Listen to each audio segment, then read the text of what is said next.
Sanmunan, guys. I was chatting to the madam this morning, and I was just talking about a really good friend of mine, just going through certain turmoils in his own life, you know, from relationship trauma, triggers, things like that. And you know, we got into speaking. You know, this guy is in his 30s, and one of the things that we actually concluded is I've got a lot of friends who are in their 30s who are single.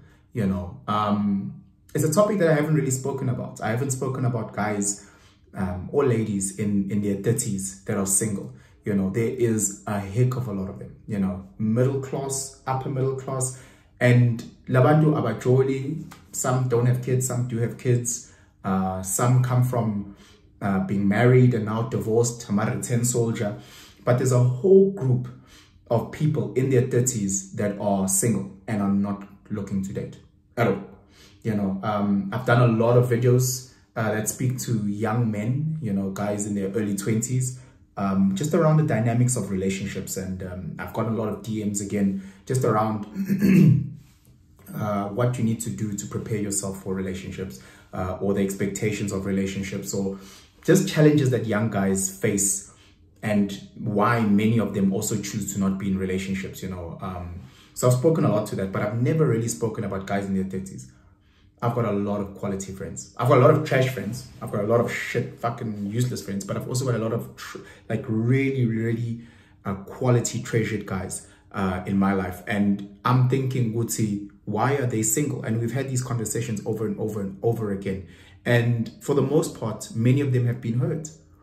You know, many of them have been hurt, you know, and many have been hurt multiple times, you know, been cheated on, been left for another man, you know, and they don't want to do that again. They don't want to pour themselves into a relationship for 3-4 years and then only find out later Guti she was cheating with 2-3 different guys. They don't want to pour themselves into a relationship and 3 years later she says, I'm actually I'm looking to go into a separate direction. They're not willing to go through all that pain, you know. And I know maybe if you're 22 watching this, you might not know the dynamics of being in a 6-year relationship, you know, where you guys have lived together.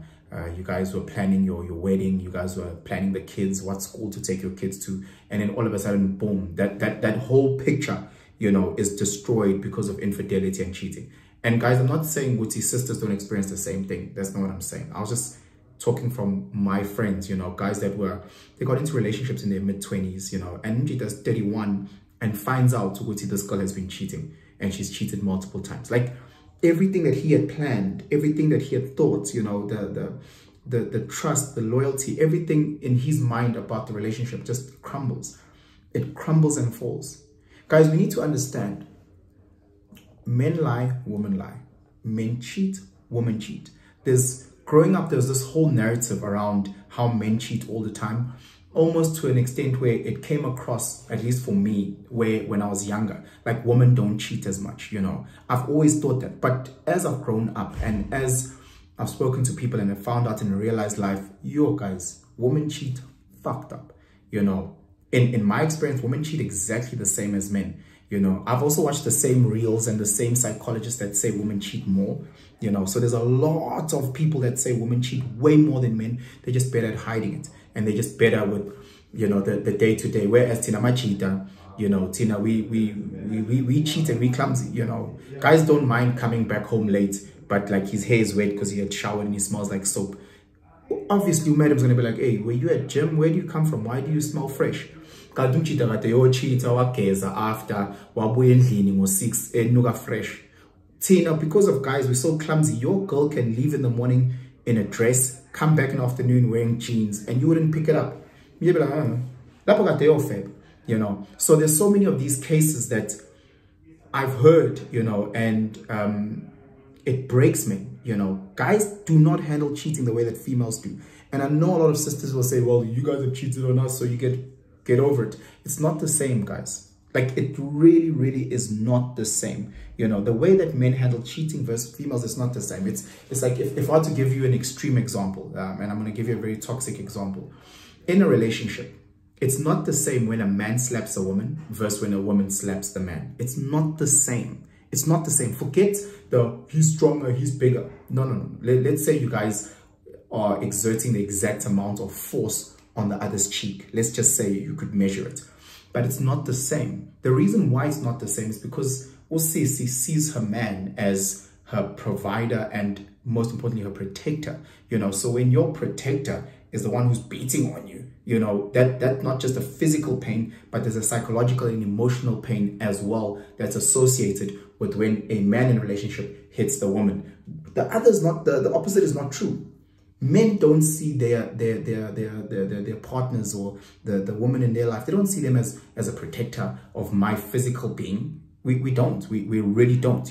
We see ourselves as the protector. Hence why many women want to date a guy who's physically larger than what she is. So even if she's 2 meters tall, she'd prefer a guy who is taller than 2 meters. Even if she's 100 kgs, she would prefer a guy who's more than 100 kgs so that she can feel protected, if that makes sense.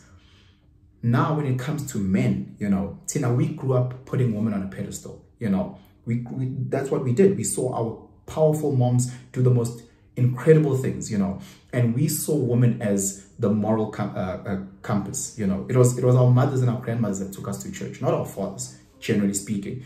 So they came with the moral compass. They came with, this is what right looks like and try your best to do this. So if that's ingrained in your brain, you put women on a pedestal. So when you're in a relationship, and you're with a loving, caring partner, you tend to need or lean on her from that emotional protection. You tend to become vulnerable to her, to a person that you've never opened up to. You've never opened up to your brother, your cousins, you've never opened up to your mom. But lo muntu wako, you've shown a side that you've never shown any other human being before. And now what happens when that person cheats, or that person breaks your trust, or that person is disloyal, whatever the case may be, it shatters that entire world. It shatters that entire world, which I gave you a piece of me that I've never given anyone else. I'm 30 years old, I'm 35 years old. My whole life, I've never given this to this person, and all of a sudden you break it. So for us, when we see it, it's totally turns our world inside out. Men, for the most part, when they cheat, a guy can cheat with a woman who's a 2 out of 10. Lapo is dating Beyonce, but that 2 out of 10, he can go. Women tend to cheat rather in a similar plane to their men or above, in whatever she's looking for. So I might be rich financially, but I'm overweight and I don't know, I'm really fat. She might cheat with the guy who's above me from a physical point, So again, she will cheat with the guy who maybe has a six-pack, Therefore, when I have to sit with myself, I'm like, okay, she cheats because I'm fat, Or if I'm still, let's say, I'm between jobs, and she cheats with me with the guy who's financially successful, I'll always feel like the loser who can't afford shit, and that's why she cheated. So for men, the battles become so deep, and men never recover from those things. They carry these scars. They carry these scars for years and years and years. And I've got quality guys, amazing guys who carry themselves as husbands and fathers, responsible guys that are accountable for their actions, guys that have achieved well in their careers. I'm really talking about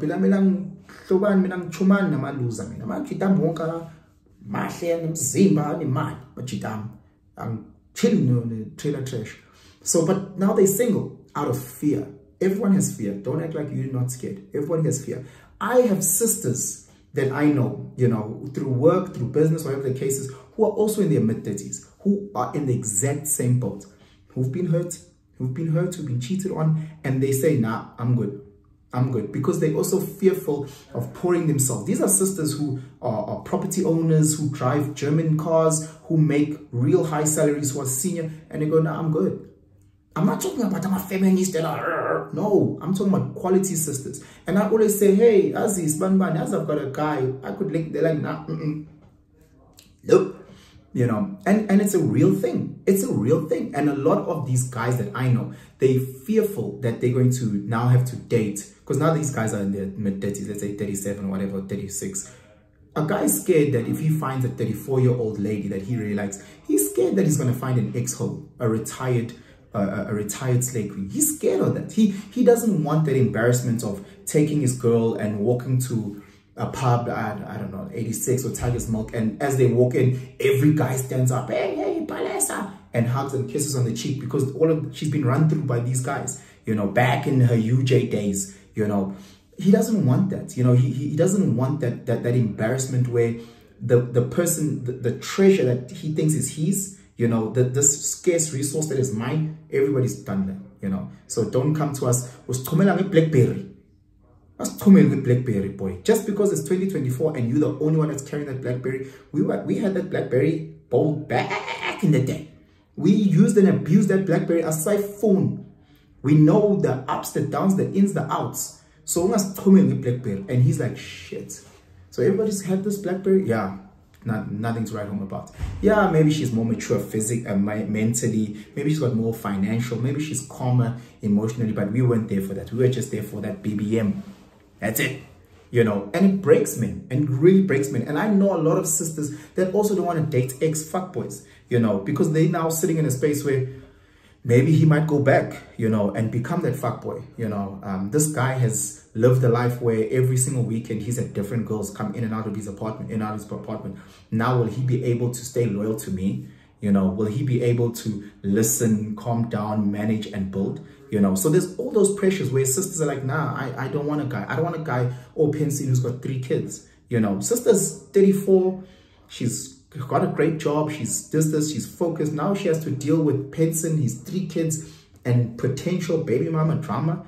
Sisters don't want that. They really don't. And the same vice versa. A sister comes to you at 31. She's got 2 kids from 2 different gents. Like, now I have to balance that. So many guys stay single because of that. And it's a real mind fuck. And the few that are actually looking to date, they also scared of the financial implications or the pressures that come with that. Because again, if you're 38 and have no kids and single as a man, society, your family, whatever the case may be, or malume or goko, they're like, hey, when are you getting married? When are you getting kids? So the moment you find yourself in a relationship, she might also, because if she's 36, you know, her biological clock is ticking if she doesn't have any kids.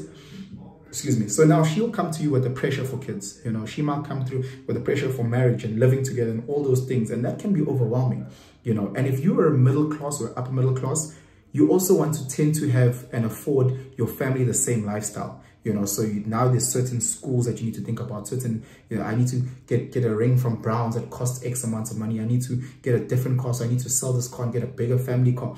Now, all of a sudden, the financial costs become a huge pressure. You know, it was great when you were driving your Mercedes-Benz, living in your 2-bedroom apartment, and you had a disposable income of X. Now, all of a sudden, there's a pressure of now we need to move into a 3-bedroom. You know, now we need to sell that car and get a bigger car. Now we need to pay for daycare. All of a sudden, you still rise with, no, look, if I get married and I have kids, yes, it seems as if it's dual income. It seems as if, because it doubles, so it's actually not, you know, it's subtraction by addition.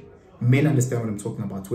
If you're earning 10,000 Rand and she's earning 10,000 Rand in a relationship, when you guys come together in a relationship, you gents will be poorer. Guys know what I'm talking about. It's subtraction by addition. With females going into a relationship, she earns 10K, he earns 10K. It's addition, you know, because it breaks down. And again, I'm generalizing. In many relationships, you know, her money is her money and your money is the relationship's money as a gent. That's the thinking, you know. So this is from my experiences, and it really does put a lot of pressure on guys. It really puts in an expectation where the guy's like, hey, bro, I don't need to buy the cow. I can get the milk for free whenever I need the milk.